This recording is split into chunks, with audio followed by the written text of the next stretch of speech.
This is Basil, and this is Basil's Roadmap to Success.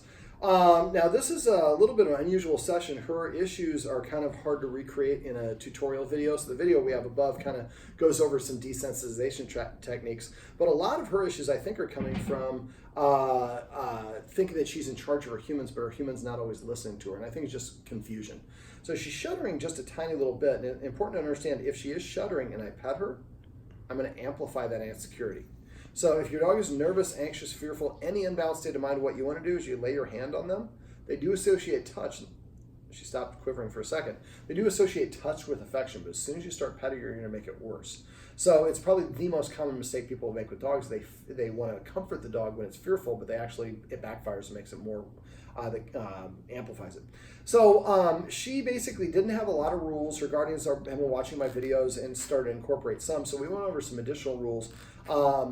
Like she's not really allowed on the couch, but they were letting her on the couch every once in a while with an exception. But you need at least 66 days without doing something for a new behavior pattern to start.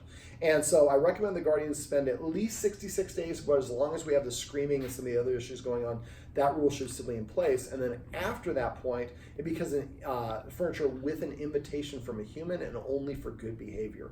So if you invite her up and she starts singing or barking, she would have to get down. Or you invite her up and she goes to get a drink of water, she would come back, she would need another invite to get up on the couch. Now, because she's a Chihuahua and this is pretty much all hardwood floor or tile, I think that part of it could be a contributing factor for some stress is I only have really the furniture or this dog bed are the only places I feel comfortable laying. And so what I recommend the guardians do is get a big piece of probably something that goes from your door all the way past your heater, just a carpet, just a very, very low rise one, so you can open your door and close it without having any problems with it bunching up. Because you want to have her sit before you leave the house, and I'll talk about that in a sec. But I'd also have another one that's right here in front of the couch where the guardians kind of hang out. There's some dancing that goes on here, so we need the hardwood floor for that reason. But having that and just being able to roll it up at times when we need that, and the rest of the time, I'd like her to have at least 3 places to go in every room where she can stand and walk and lay down. And so right now she only has the dog bed, but if she has some carpet there, and maybe a little section over there, now I have 3 different spots to go, just like us. You're lying in bed, and after a while you want to lay on your side, or you're laying on your stomach. Being able to swivel back and forth, it gives you options. Otherwise it creates a little frustration.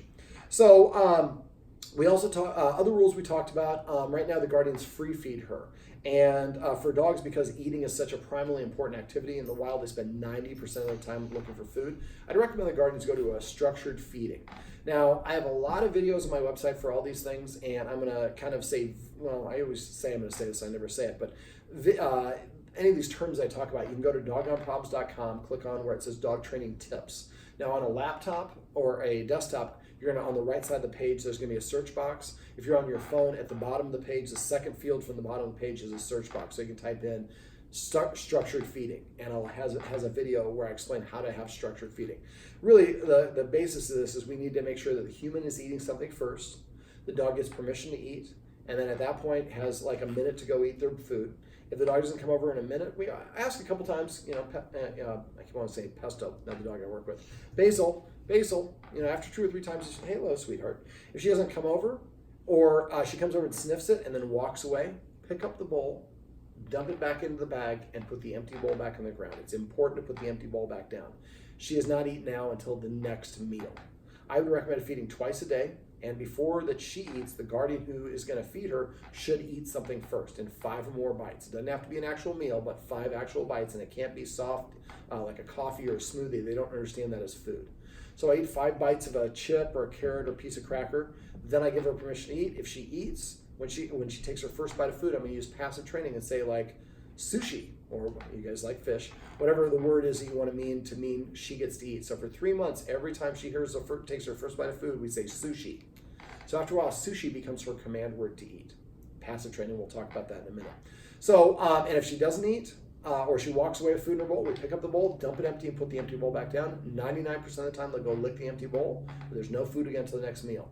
If it goes longer than 3 days without her eating, call me, but that usually means somebody in the house is cheating, because eventually hunger kicks in as your ally. The dog is now motivated to want to eat. Remember, we're giving the dog an opportunity to eat. It's choosing not to. That's different than withholding food. Ethically, we can do this. Withholding food is not ethically cool. So it'll take a couple days, but eventually she starts eating after you, and now every time you feed her, she sees you as acting more like a leader. I'd probably gravitate towards having you feed a little bit more than you, but that's not a huge thing, but it might help a little bit. So she reacts one way with one guardian, not so much with the other. When you're cooking food, I would say she's not allowed in the tile. When you're eating at the table, not allowed the tile. If you're eating a snack here, not allowed within 7 feet, kind of an imaginary circle around this. If you're eating a snack on the couch, same sort of deal. Coffee and smoothies, like I said, are different. But helping her see a distinction. But again, the problem is if you guys are eating a snack here and the dog bed's right at your feet, there's nowhere else for her to go. So if you have a little piece here and a little piece over there, she's got some sections she can go to, and I would train her to go to them on command. Now, the way that I do that is I take a treat that she likes, show her that I have the treat, and throw it on the dog bed or the piece of carpet, and then when she goes and licks it up, I assign a unique name for each section. So I have 2 dog beds in my house. I call one of them Jamaica, one of them Venice.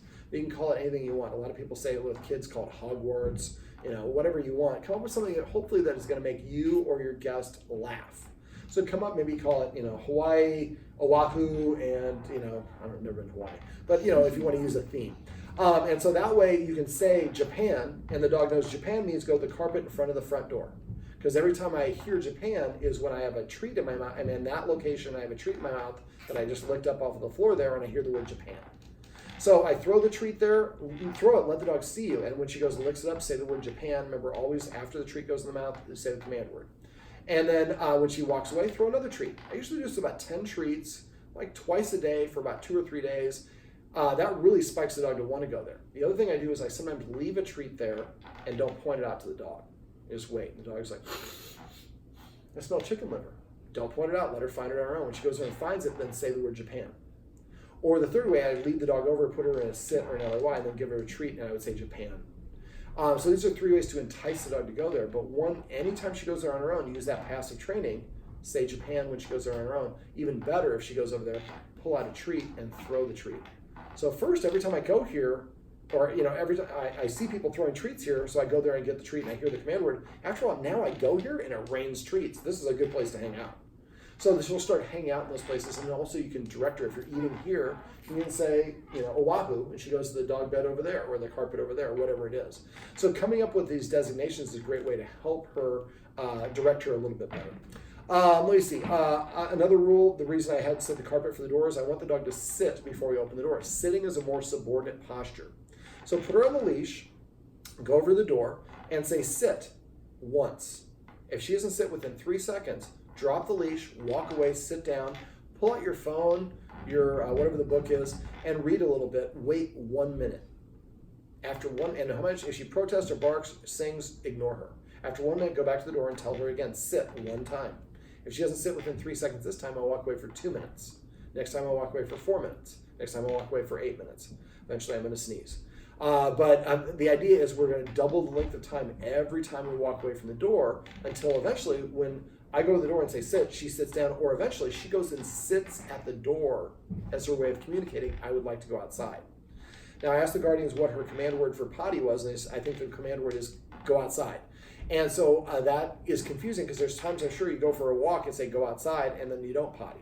So what I would do is when she is in the act of peeing or pooping, come up with a new command word, call it business or dump or deposit or whatever you want to say. So every time she starts to pee or poop, you say business within 1 second or within 3 seconds of her starting. Make sure you're really quick because as a Chihuahua, she's going to finish fast. Then when she gets done, pop a treat in her mouth and say the word business a second time. After a while, if you think she might have potty and you say business and she looks at you like this, you know it's a no. You say business, she goes, then you know it's a yes. So establishing a good vocabulary of words is really helpful to having a deeper relationship with your dog and just more effective communication. One of the things I'd like the guardians to do is make a list of the official command words and tape them on the refrigerator or the wall somewhere. And if somebody's using a different version of the word, we say vocabulary. We don't realize come here, over here, here girl, dog's name, dog's nickname. We come up with all these versions of the dog's command words and make it so hard for them to listen because we say between 2,000 and 11,000 words a day as humans. Now, she's got to listen for 100 words because she knows 10 commands, and each command has 10 command expressions.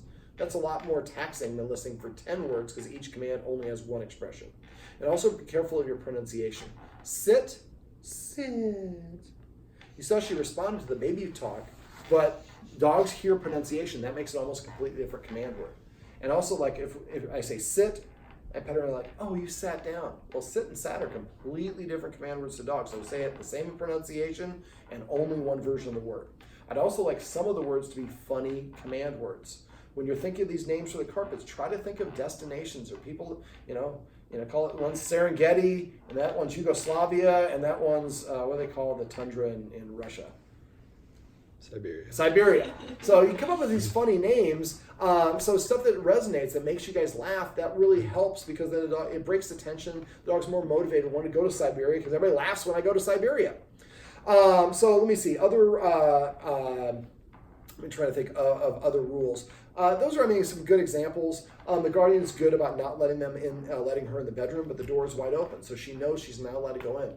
These rules, and once the dog knows the rules and it starts enforcing the rules on its, you're enforcing them consistently, but eventually the dog acquiesces to them. Then the dog goes and waits at the boundary without crossing the threshold, even though there's nothing but air between them and crossing the threshold.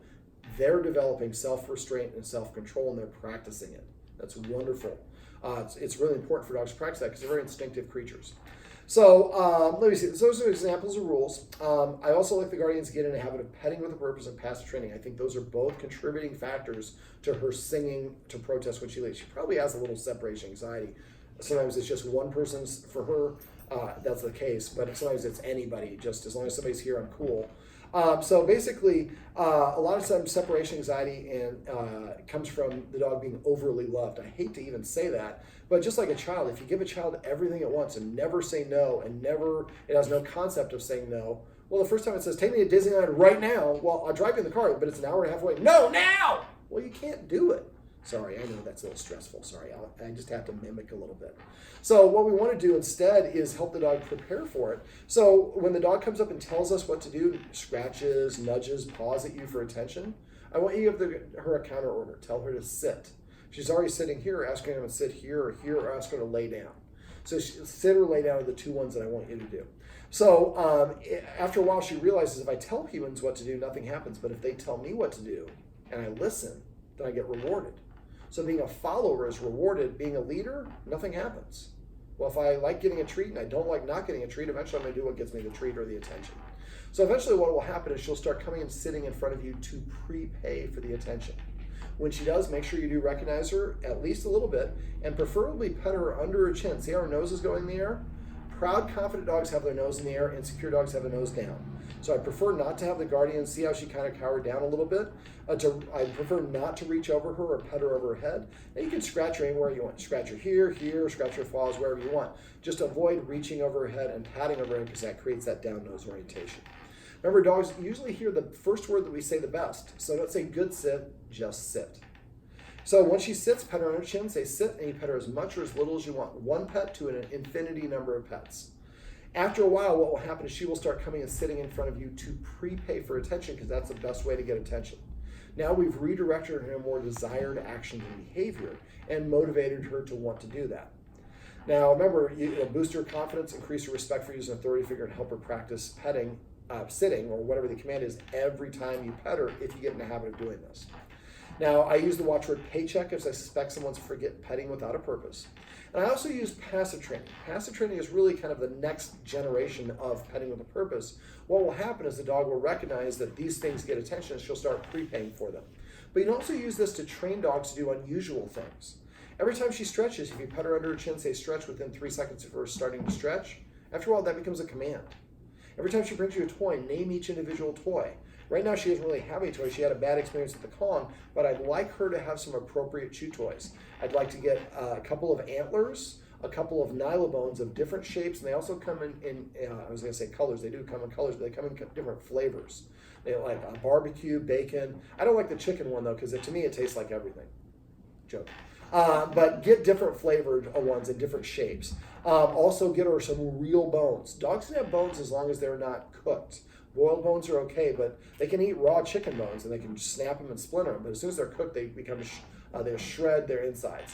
So give her a bone or two. I'd also get her like some, not some rawhides. Rawhides are nasty, but some bully sticks. She really liked the bully stick that I gave her.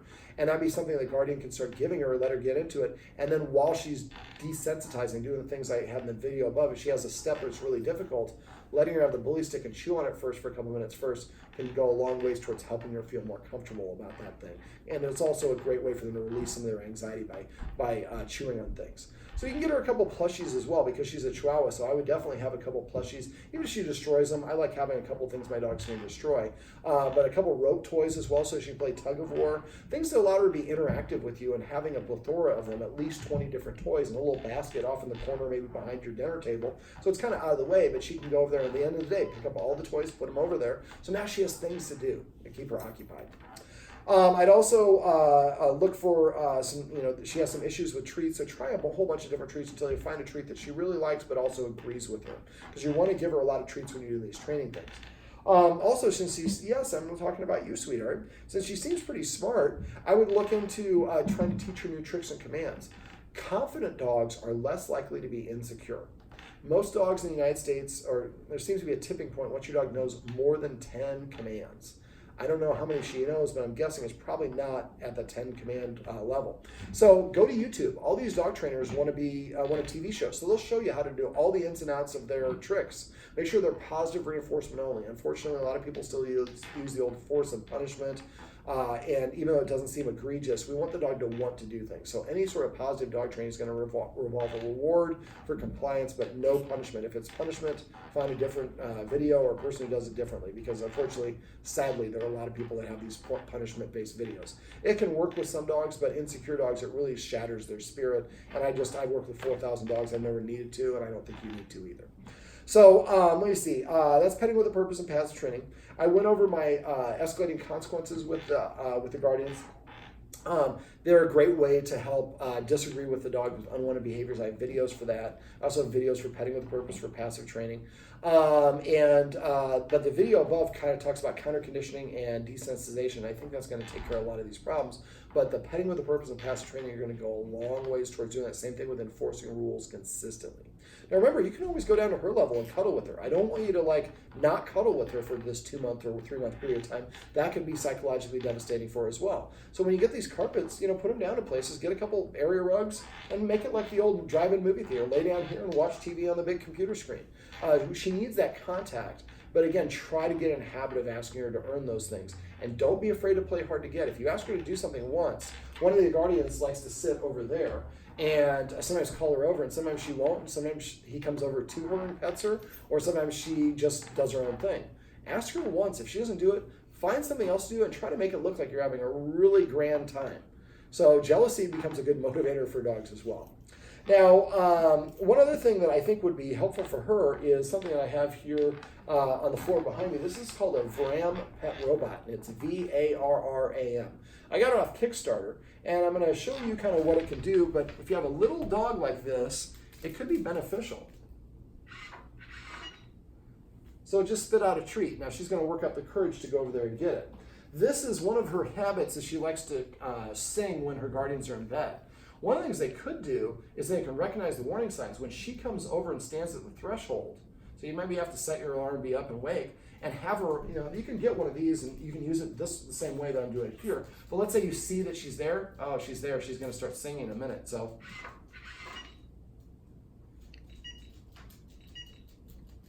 you can, after a while, the dog associates the sound. So you could actually have this way over here, and then basically when she comes in hanging out, you press the button, she hears the sound, but the treat delivery is over there. So it rewards her for going away from there, and we're catching her before she sings. But the other cool thing this thing does, and I'll put it in automatic mode right now, is you can program it, and it's got a sensor, and it's going to move around the room. So it's going to actually move around on its own. It detects the chair or whatever it is, sometimes better than others, backs up and turns around and goes away and goes a different direction. you can program this to do it at certain times. So you could actually set it up if every day at like 6:30 in the morning is the time that she does this. Maybe we set it up for every day at 6:25. It just starts running around the floor out here. After a while, it gets a pattern. This is what it does to learn the room. But after a while, it knows, okay, there's a mirror here, there's a beanbag there, so it backs up. So now she probably is doing it, saying, hey, I'm awake, I want to play, why don't you guys get up and play with me? Well, we don't want to get up because it's like 5 in the morning. We have to get up and go to work. So it's going to give a treat. There you go. So you could program this sucker and then have this thing going and doing its thing. So maybe she gets 15 or 20 minutes of playtime chasing this thing while you guys are still asleep. After that 15 minutes, she's kind of, I'm going to go get a little bit of a power nap before the kids wake up. And she goes and lays down here. And we achieved all the things we want to do without yelling at her or anything negative. Matter of fact, it's a positive thing. And this is great stimulation for her. Emma's evidently have some difficulty with the mirror. It doesn't like the mirror. It sees itself. It's yelling at itself. But this is, I think I paid $116 to $160. I don't know how much these are costing now, but I did it once on Kickstarter. It'd probably be a little bit cheaper, probably a better version than this one. This is the first generation. But I would recommend getting something like this. If you don't want to do this, if you want to just what I talked about, there's another treat for you. You could do an automatic treat dispensing toy. Probably Amazon Day is on Monday and Tuesday, so they probably have one up there that you can find. But again, it can become a little partner for her, and she'll really like that. I'm trying to think, is there anything else that we went over that I didn't cover? I think so. Exercise is something before the things, if possible, we want to try to do those. If you're going to leave, if you can maybe exercise her before you're going to leave, if it's possible. But I think most of it's going to be the rules, structure, petting with a purpose, passive training, and desensitizing her so she doesn't feel like any longer I can tell the humans what to do because they don't listen. All right. Well, this is a Varan pet robot. This is a Basil. I'm a David. And this is Basil's roadmap to success. Remember, everything you do trains your dog, or sometimes you mean it.